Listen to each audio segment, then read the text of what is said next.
So, Pokemon theories. Well, welcome back everyone. Yep, that's right. Today I'm going through a few interesting Pokemon theories that I could find.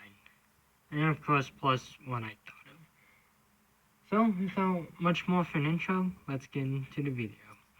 On number 5, I have Cyrus created Porygon Z.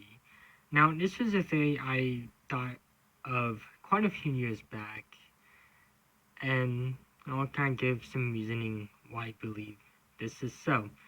As in Platinum, the player can get a Porygon that escaped from the Veilstone Galactic Building from a random man, not to mention the upgrade and Dubious Disc is also obtainable from the Eterna and Veilstone buildings that the evil team used.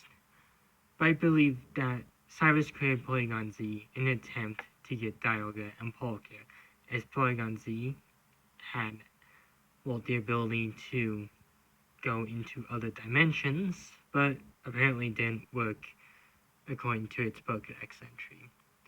This has kind of got me believing that Cyrus created it to do what he wanted to before switching to the red chain. Of course, at number 4, we have Giovanni was a good guy. Yeah, this is kind of a weird theory, but I thought it was interesting. This theory, pretty much just suggests that Giovanni was good. So what was the evidence that kind of could point out that he is good? Well, let's take a look at some of the areas that Team Rocket were in. Mount Moon, they're looking for fossils, but they could have probably been selling these fossils for something.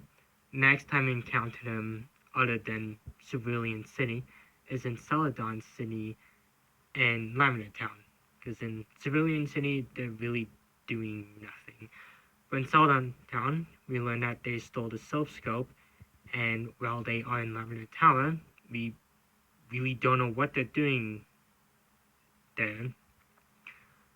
But the theory suggests that they stole the Silph Scope to catch a Ghost-type Pokemon. Okay, what next? Well, the next encounter we have with them is in Silph Co, where I think it was implied that they were searching for the Master Ball according to one of the scientists. Now, I could be wrong about this one, but I'm fairly certain that it was implied, at least in Leaf Green. I don't know about this, but, I guess that's probably what they could have done. But why would they need a Master Ball? Well, the theory kind of suggests that Giovanni was trying to recapture Mewtwo, who was at the time in Cerulean Cave. So it seems like Giovanni was just trying to protect the Kanto region, but the player had messed it up. Yeah, this theory, in my opinion, doesn't really make all that sense, but it sure was an interesting theory. And if they ever do an alternate reality Pokemon game, or just a different storyline for any of the Gen 1 games, I would definitely love to see this one be made into a storyline. At number 3, we have the evolutions, the reincarnation, will turn into the 3 hounds. Yeah, the theory suggests that the 3 hounds that we encounter in the Johto games were reincarnations of 3 lost evolutions. Before the events of Gold and Silver, and Crystal, and any other Johto game that we have now or might get, the brass tower had been struck by lightning and burned down. It was said at that time that 3 Pokemon perished in the fire, and after the fire, I think, subsided or began to calm down, 3 mysterious Pokemon appeared. This theory suggests that these 3 Pokemon, being Raikou and Suicune, were reincarnations of Flareon, Vaporeon, and Jolteon. Kind of an interesting theory, and definitely adds a little more to the Johto games. And to me, it's probably one of the more believable theories that I've encountered. Of course, at number 2, we have Blue's Raticate died. Yeah, so Blue had Eradicate. Only for really one battle, on the SSN, although I could have swore he had one, or at least an Rattata in his civilian battle. I looked it up the other day, and it didn't say anything about that. So I guess onwards to fate. Well, the theory suggests that Blue's Eradicate passed away after the battle on the SSN. And since Blue was unable to get to a Pokemon Center in time, his beloved Pokemon passed away. This is why you see him in Lavender in the Pokemon Tower, as the theory suggests. Now, I think this was an interesting theory, but honestly, I think he just boxed it because he wanted stronger Pokemon. Now, I'm not going to deny that Raticate isn't a strong Pokemon, but there's probably better and stronger Pokemon in Kanto. That's probably why Blue just boxed it.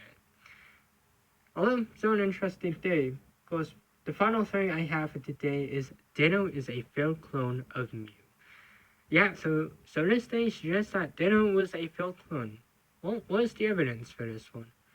Well, let's take a look. Well, Ditto and Mew have the same height. Actually, no, they weigh the same. They are a similar shade of color, with both of them kind of being like a pinkish or magenta color. They both have the same shiny sprite, and they are the only Pokemon able to learn Transform.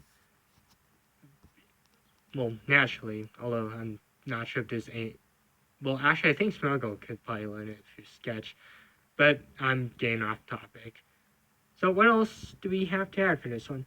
Well, in the Pokemon Mansion basement, Ditto is found there, and the deeper you go into Cerulean Cave, Ditto becomes more common, leading quite a few people to think that Ditto may have a connection to Mew. I think this is an interesting theory, although the only thing that really kind of pokes some holes in it is the fact that you can find Ditto in other places in the Pokemon series.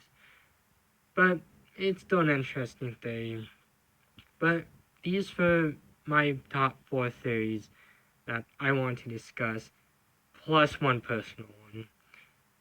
So until next time, goodbye.